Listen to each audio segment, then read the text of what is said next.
పెసర దోశ చూస్తుంటేనే మీకు నోరూరుతుందా? పప్పుల చట్నీ కానీ, ఉల్లిపాయ చట్నీ కానీ. అయితే చాలామంది పిండి ప్రిపేర్ చేసే విధానం చూపించమంటున్నారు. అందుకని మీకోసం అయితే చూపిస్తాను, చూసేయండి. పెసర దోశకి నేను వేసే విధానం అయితే చూపిస్తానండి.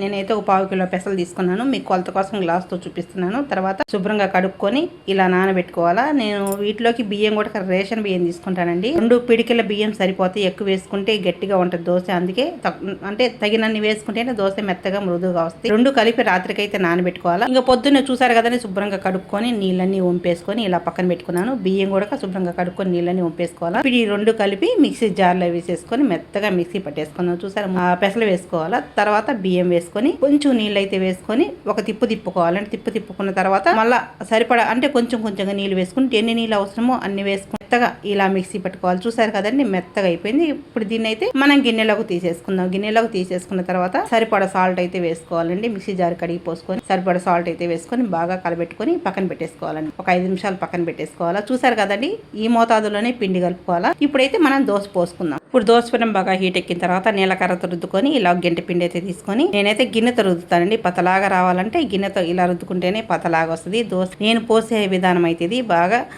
పచ్చిమిరపకాయలు, అల్లం ముక్కలు, ఉల్లిపాయలు ఇలా సన్నగా తరిగి అయితే వేస్తానండి. మా వారికి పెసరట్లోకి ఇలా అల్లం, పచ్చిమిర్చి ఇవన్నీ వేస్తే ఇష్టంగా తింటాను. అందుకని అయితే నేను ఇలా పోస్తాను. ఇప్పుడైతే సరిపడా నూనె అయితే వేసుకోవాలండి. ఎక్కువ వేసుకోకూడదు. నూనె అంటే ఎంత తక్కువ తింటే అంత మంచిది అంట. నేనైతే మాత్రం లైట్ గా వేసాను నూనె. చూసారు కదండి, దోశ బాగా కాలిన తర్వాత ఇలా నేను 3 మడతలు ఎందుకు వేస్తానంటే ఉల్లిపాయలు ఇలా మడతేసినప్పుడు బాగా ఉడుకుతాయి. ఇలాగే కదండి, ఎన్నో రకాలుగా పోసుకోవచ్చు. దోశ ప్లేన్ దోశ పోసుకోవచ్చు, రోస్ట్ దోశ పోసుకోవచ్చు. నేనైతే ఎక్కువ ఈ ఉల్లిపాయ దోశ సమోసా మడత వేస్తానండి. నాకెందుకో ఇలా వేస్తేనే దోశ టేస్ట్ అనిపిస్తుంది. ఎందుకంటే మధ్యలో ఉల్లిపాయలు బాగా ఉడుకుతాయి. టేస్ట్ కూడా సూపర్ ఉంటుందండి. మడత వేసుకున్న తర్వాత మళ్ళీ తిప్పేసుకోవాలి. తిప్పేసుకుంటే ఏమైందంటే చెప్పాను కదా, ఉల్లిపాయలు కొంచెం అయితే బాగా ఉడుకుతాయి. దోశ కూడా 2 పక్కల సమంగా కాలుతుంది. చూసారు కదండి పెసరట్టు. ఒకసారి మీరు ఇలా ట్రై చేయండి. ఇలాంటి మరిన్ని వీడియోలు వస్తూనే ఉంటాయి.